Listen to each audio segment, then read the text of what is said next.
आइए मेरे दोस्तों, आपका स्वागत है हमारे इस धार्मिक चैनल पर। सभी के मंगल की कामना करते हुए, ईश्वर को प्रणाम करते हुए, गुरुजनों को प्रणाम करते हुए आगे चर्चा शुरू करते हैं। पतंजलि योग दर्शन पर हमारी चर्चा चल रही है और 7 नंबर सूत्र पर विश्राम दिया था। तो प्रत्यक्ष, अनुमान और जो आगम प्रमाण है, इस पर कथन करते हुए अब संक्षेप में कहेंगे। विस्तार वहाँ करेंगे जहाँ बहुत ज़्यादा उपयोगी होगा। ये उपयोगी तो हैं ये, लेकिन साधारणतया समझने के लिए हैं कि क्या वृत्तियाँ हैं, कैसे हैं। तो 8 नंबर सूत्र पर चलते हैं। विप्रयो मिथ्या ज्ञानम तदरूप प्रतिष्ठितम। विप्रयो मिथ्या ज्ञानम अतद्रूप प्रतिष्ठितम। ऐसा सूत्रकार कह रहे हैं कि अतद्रूप प्रतिष्ठितम, अतद्रूप प्रतिष्ठित मिथ्या ज्ञानम विप्रय, अर्थात जो हम देख रहे हैं वास्तव में वो वस्तु है नहीं, लेकिन हमें भान हो रही है। ये कह रहे हैं विप्रय अर्थात जो विपरीत ज्ञान, मिथ्या ज्ञान जो है तो नहीं लेकिन दिखाई दे रहा है, उसको कहते हैं अतद्रूप प्रतिष्ठितम। जैसे उदाहरण के तौर पर कहा जाए, संक्षेप में कहते चलते हैं, जैसे कि रज्जू में सर्प का दिखाई देना, सर्प है तो नहीं लेकिन दिखाई दे रहा है, इसको कहते हैं मिथ्या ज्ञान। जैसे सीपी में चांदी देखना, चांदी है तो नहीं लेकिन है तो सीपी, लेकिन चांदी दिखाई दे रही है। ऐसे जो है, ऐसी जो वृत्तियां हैं, अगर तो वृत्तियां हमें वो अनुभव करा रही हैं दुख रूप, जैसे हमें चांदी का भान हुआ, जो गए तो हमें देखा कि वो चांदी तो है नहीं, है तो सिप्पी, दुख रूप हुआ कि हमें जो लाभ होना था वो नहीं हुआ। ऐसे अगर तो दुख रूप होता है, हमें वहाँ से वैराग्य प्राप्त होता है, तो वो तो अक्लिष्ट वृत्ति हो गई।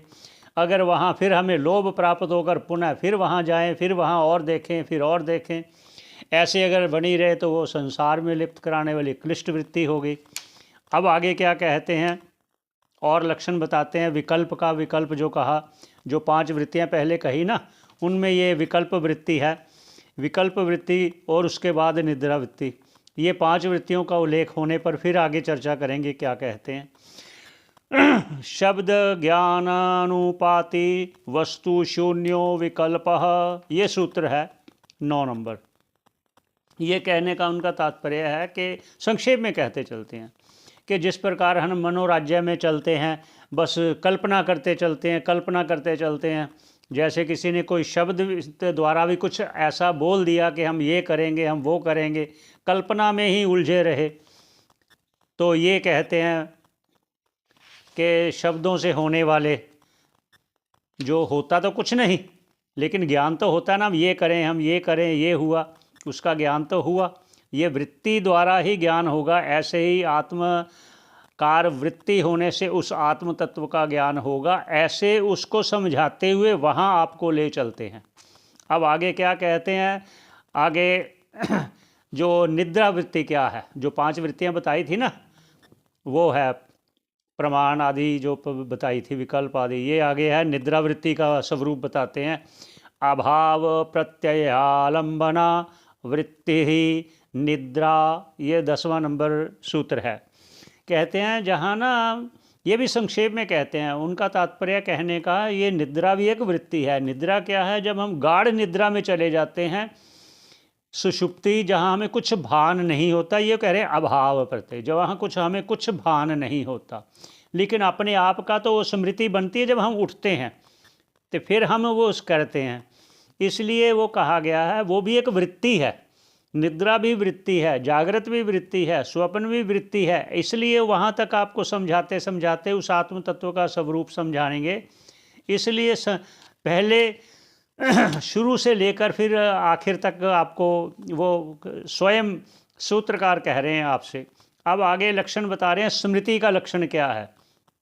अनुभूत विषयासम प्रमोशः स्मृति ही, जिस प्रकार संक्षेप में कहते हैं कि जिस प्रकार हमने कोई अनुभव किया है, दुख रूप हुआ या सुख रूप हुआ, जो भी अनुभव हुआ, वो पुनः जब कोई ऐसी आगे वो विषय उपस्थित होगा, जैसे मान लीजिए हमें आम अच्छा लगता है, आम अनुभव किया है ना, पहले खाया है, उसको स्वादिष्ट लगा, अच्छा लगा, पौष्टिक लगा, तो जब पुनः वो हमारे सामने आएगा तो हमें वो स्मृति हो गई कि हमें ये आम पहले खाया था, बहुत बढ़िया था, बहुत अच्छा था, स्वादिष्ट और पौष्टिक था। ऐसे वो जो स्मृति बनती है, वो स्मृति बनती है, उसको कहते हैं अनुभूत विषयासम परोमोषः स्मृति। जब निमित्त पाकर, अगर ऐसे ही कहते हैं जब निमित्त पाकर, ये क्योंकि फिर वही कहेंगे क्लिष्ट और अक्लिष्ट वृत्तियां हैं। अगर तो हमें वो अनुभव रूप सुख रूप हुआ, तो अगर हम सुख रूप में वो देखकर हमारा मन उसमें वैराग्य को प्राप्त होगा तो वो अक्लिष्ट वृत्ति हो गई। अगर वैराग्य को नहीं प्राप्त हुआ, हम उसमें विषय भोगों में लग गए, तो वो क्लिष्ट वृत्ति हो गई। संसार में ले जाने वाली जितनी वृत्तियां हैं, जितने ही व्यापार हैं, वो क्लिष्ट कहलाते हैं। जो हमें वहाँ से हटाकर, संसार से हटाकर ईश्वर में लगाते हैं, वो अक्लिष्ट वृत्तियां हैं। ये दो रूप से लेकर आगे विभाग करते हुए कहते हैं। अब कहते हैं, ये तो बता दिया आपको वृत्तियों के बारे में, अब मूल बात आएगी। अब मूल बात क्या है कि योग ऐसी वृत्तियों में, मतलब उस आत्म तत्व में लगाना हमारा कर्तव्य है। अगर हम इस पांचों क्लेशों से, अविद्या, अस्मिता, राग, द्वेष, अभिनिवेश रूपी जो पांच क्लेश हैं जो संसार में हमें उलझाते हैं, जन्म मरण में लेकर आते हैं, संसार ही जन्म मरण रूप है, इससे अगर ऊपर उठना है, इससे छुटकारा पाना है, तो अब उसके लिए कह रहे हैं। अब 12 नंबर सूत्र पर कह रहे हैं कि ये इतना बताने का तात्पर्य क्या है, वो अब कहते हैं। अब चित्त वृत्तियों का निरोध करना है, इसलिए कि हम आत्म तत्वों को जान पाएँ। और कैसे करें, अब कहते हैं 12 नंबर सूत्र चलते हैं। अभ्यास वैराग्याभ्याम तन्निरोधः। इसको निरोध कैसे करें, पहले तो बता दिया। अगर पहले दूसरे सूत्र में कहा कि वो अपनी स्थिति में अवस्थान करता है, स्थिति होती है। अब वो स्थिति कैसे हो, उसको प्राप्त करने के लिए कह रहे हैं कि आत्म स्वरूप को जानने में स्थित हो जाएं, हमारा ध्यान लग जाए। उसको कैसे प्राप्त करें, अब कहते हैं 12 नंबर। अभ्यास वैराग्याभ्याम तन्निरोधः। तन्निरोध मतलब उन वृत्तियों का, उन चित्त की वृत्तियों का कंट्रोल करना। कैसे करें, इस पर कहते हैं।